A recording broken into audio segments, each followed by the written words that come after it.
députés nationaux sont pleinement concentrés sur la production législative et le contrôle parlementaire qui constituent deux missions principales de leur mandat. Cette semaine a vu d'abord le député national Patient Malonji déposer sa question orale avec débat sur la situation déplorable des enfants qui vivent dans des mines de cobalt dans la province de Lualaba.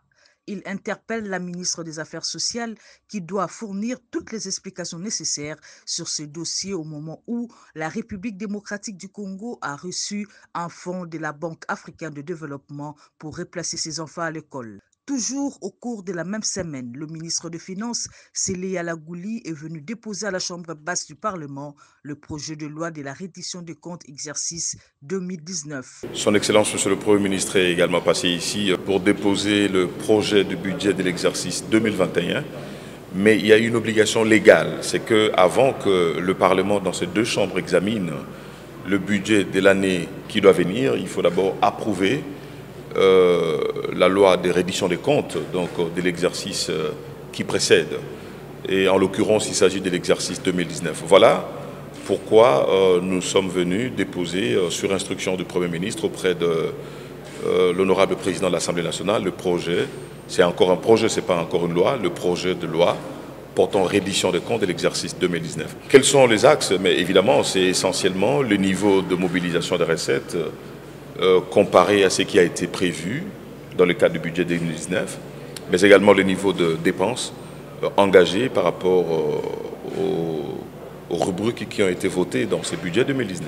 Le travail des députés s'est fait également dans les commissions. C'est ce qui justifie l'audition du directeur général de l'Institut congolais pour la conservation de la nature à la commission environnement. Cosma Willingula est venu s'expliquer sur la construction d'un barrage hydroélectrique dans le parc d'Upemba dans la province du Haut-Katanga. J'ai été invité à la commission environnement, tourisme, donc développement durable, pour leur parler d'un projet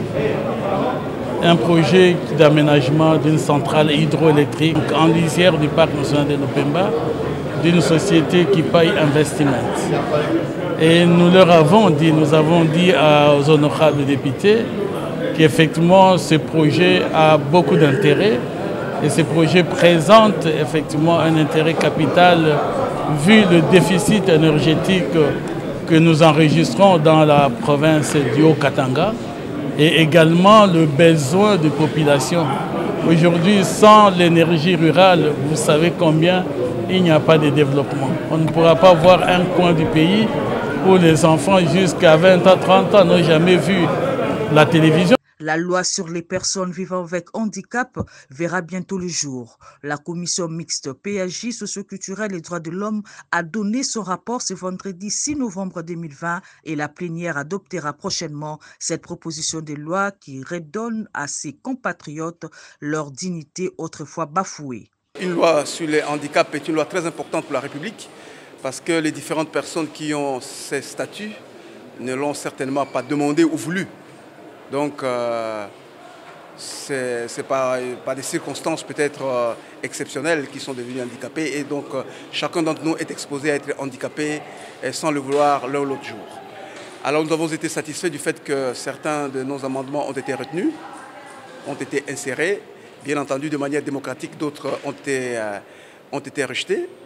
Et là, je parle principalement de l'amendement portant sur la suppression du concept de servitude pénale que je ne voudrais plus voir dans notre arsenal juridique. La plénière n'a pas pu retenir cet amendement pour des raisons certainement évidentes. Je continue à penser que le concept de servitude doit être élagué parce que la Constitution, en son article 61, prohibe le fait de traiter des gens comme étant des esclaves ou à la servitude. L'examen de la loi de reddition des comptes et le projet de budget 2021 seront au menu des plénières.